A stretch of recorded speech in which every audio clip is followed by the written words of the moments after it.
Yo, we're back. The warm-up today, we're starting with high knees. Think of it as running in place, like an extremely goofy run that you would probably never do. So we're just gonna lift our knees up, thinking about to like hip height, just back and forth, getting the blood flowing. After that, we're getting into hollow rocks. So I lay on my back.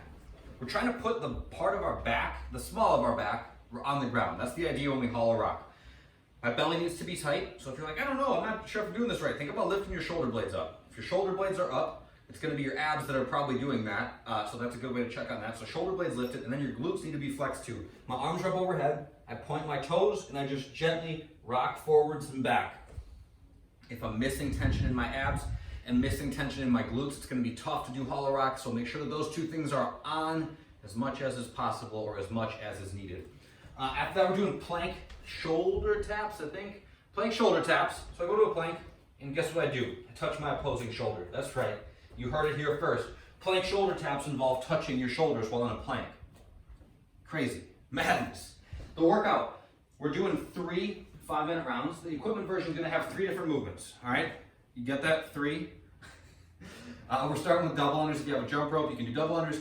If you don't have a jump rope, you can just do lateral jumps over a dumbbell. So just pick a dumbbell, go back and forth, jumping up and over it. It should be a pretty consistent motion. So if you have to stop a lot, maybe choose something that's smaller. Or something that maybe you just even put down like a line or jump over a belt or something that you don't actually have to jump over, that you're not worried about tripping on, so that you can actually keep yourself moving. After those, we're doing dumbbell step up. So you guys get to choose how you hold the dumbbell on these. If you want to hold it at your chest in the goblet position, you can. If you want to like put it behind your neck, you can do whatever you want. Okay, hold the dumbbell, find something to step up onto. That's 1, 2. Just alternate sides back and forth as you go.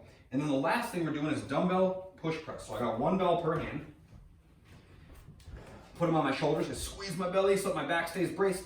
I dip, drive, and press to overhead.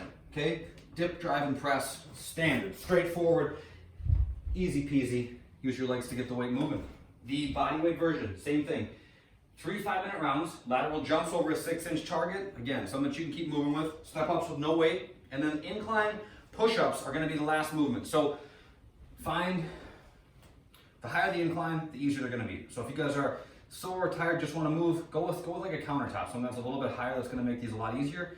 If you need something that's a little bit more challenging, maybe the arm of your couch is a little bit lower, maybe a coffee table, maybe it's just like a couple of yoga blocks. Like just change the angle of your push-up a little bit. We tend to do a lot of push-ups on the ground. Changing the angle changes the way that our body reacts, changes the way that we move, which changes the stimulus a little bit. So find an incline and work there today.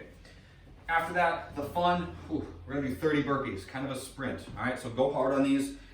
When you start to get tired, just go faster. That's a good coaching tip for today. The more fatigued you get, the quicker you should start moving. 30, even if you get tired, which we all will get tired by the time we get to 30, you can just grit it out, okay? So challenge yourselves today to just kind of sprint and get after it. So burpee is pretty straightforward. Go down to the ground, come back up, jump and clap overhead. Make sure that your feet stay flat. Sometimes people I see burpeeing like this with their toes up or with their heels up. Keep those feet flat, okay? Be in your squat stance as you burpee. The mobility is a deep lunge, and we're gonna go on our elbows, okay? So I got my right foot forward. If you just wanna hang out here, if this is all the further you can get, then chill, it's all good. If you can go further, you can start by dropping down to your left elbow, so the elbow opposite the foot that's in front of you. My right foot's forward, my left elbow's on the ground. I can put my right hand inside my leg and just kind of push it away. If that feels totally fine, go down to both elbows, but try to stay on the inside, like right on the inside of your leg. If you're way out over here, it's gonna change the stretch a little bit. We're gonna do 3 minutes per side, but we're gonna switch every minute.